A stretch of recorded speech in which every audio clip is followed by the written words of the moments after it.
Psychology has at its heart the desire to measure, explain, and predict behavior. In its approach to leadership, much of that focus has been on identifying traits, behaviors, and characteristics that dispose individuals to success in leadership roles.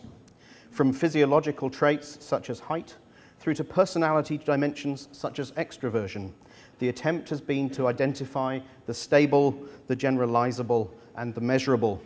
It has been underwhelming in its outcomes.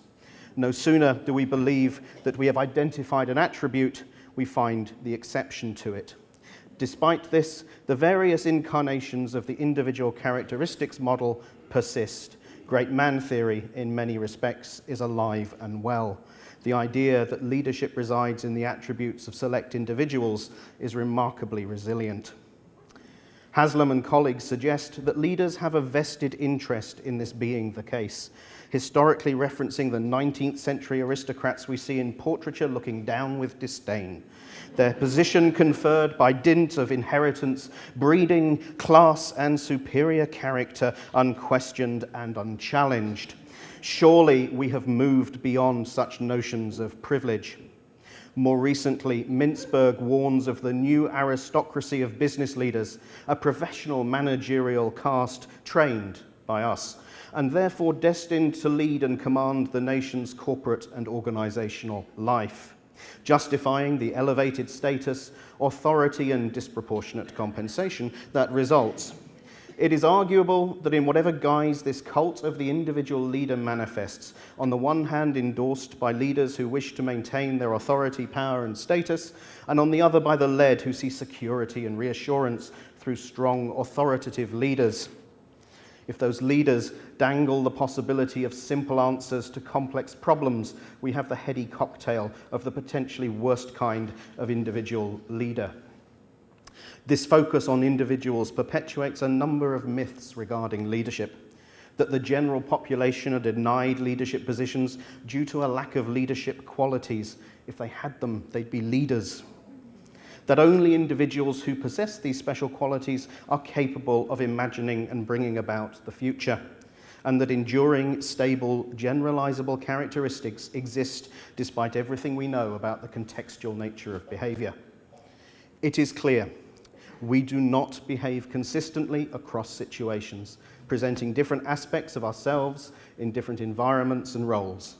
It helps orientate skills, experience, and behavior appropriately and quickly.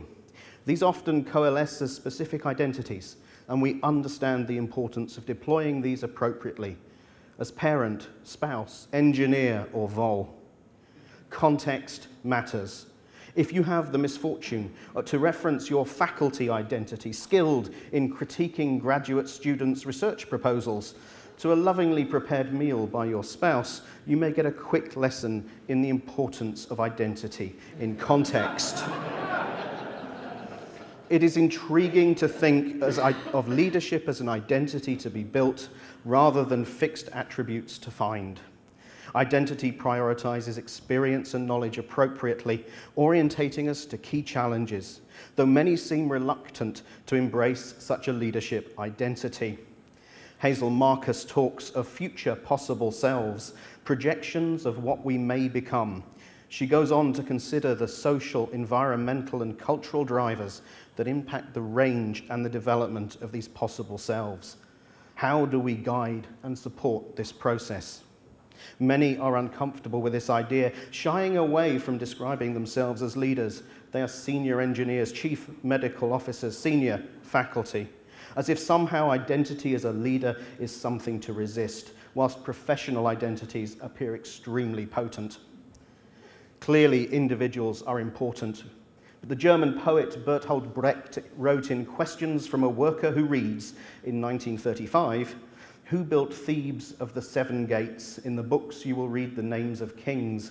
Did the kings haul up the lumps of rock? Young Alexander conquered India. Was he alone? Caesar defeated the Gauls. Did he not even have a cook with him?" Without groups, there is no role for leaders. Just as individuals are not stable and consistent, groups also change and evolve. Context is critical here.